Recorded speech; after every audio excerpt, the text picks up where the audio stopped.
Ekitabo kya Samwiri ekyokubiri essula esooka. Awo olwatuuka Sawulo ng'amaze okufa, Dawudi ng'akomyewo ng'amaze okutta Abamaleki, era Dawudi ng'amaze ennaku 2 e Zikulagi. Awo olwatuuka ku lunaku olwokusatu, laba omusajja n'ava mu lusiisira eri Sawulo ng'ayuzizza ebyambalo bye n'ettaka nga liri ku mutwe gwe.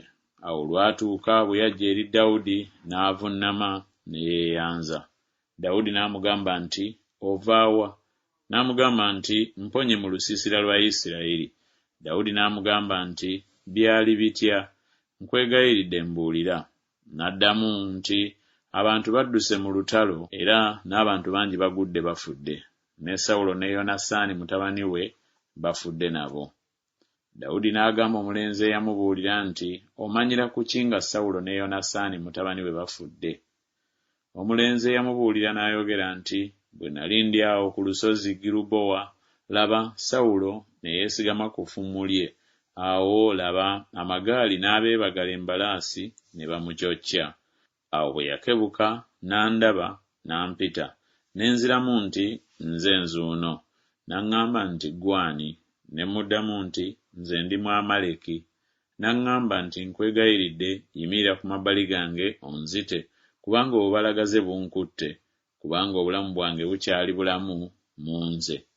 Awo ne nnyimirira ku mabbali ge ne mutta, kubanga nategeera ddala nga tayinza kuba mulamu ng'amaze okuggwa. Ne ntwala engule eyali ku mutwe gwe n'ekikomo ekyali ku mukono gwe, era mbireese wano eri mukama wange." Awo Dawudi n'akwata engoye ze n'aziyuza, era bwe bati abasajja bonna abaali naye. Ne bawuubaala ne bakaaba amaziga, ne basiiba ne bazibya obudde, olwa Sawulo n'olwa Yonasaani mutabani we, n'olw'abantu ba Mukama n'olw'ennyumba ya Isirayiri, kubanga bagudde n'ekitala. Dawudi n'agamba omulenzi eyamubuulira nti, "Oli waawa?" N'addamu nti, "Ndi mwana wa munnaggwanga Omwamaleki." Dawudi n'amugamba nti, "Kiki ekyakulobera okutya okugolola omukono gwo okuzikiriza oyo Mukama gwe yafukako amafuta?" Dawudi n'ayita omu ku balenzi n'ayogera nti, "Sembera omugweko."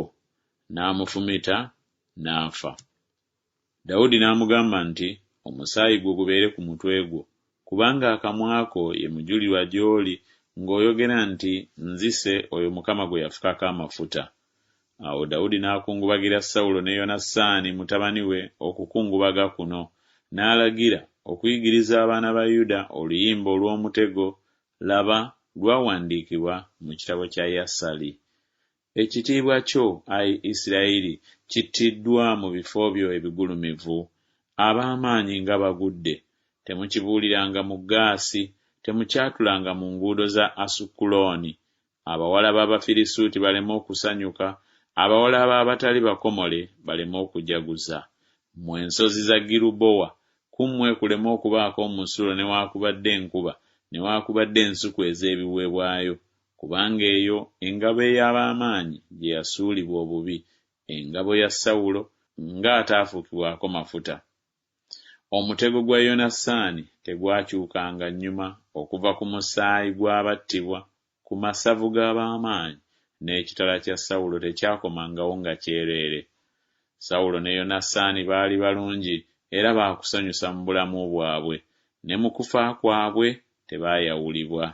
Baali bambiro okusinga empungu, baali b'amaanyi okusinga empologoma.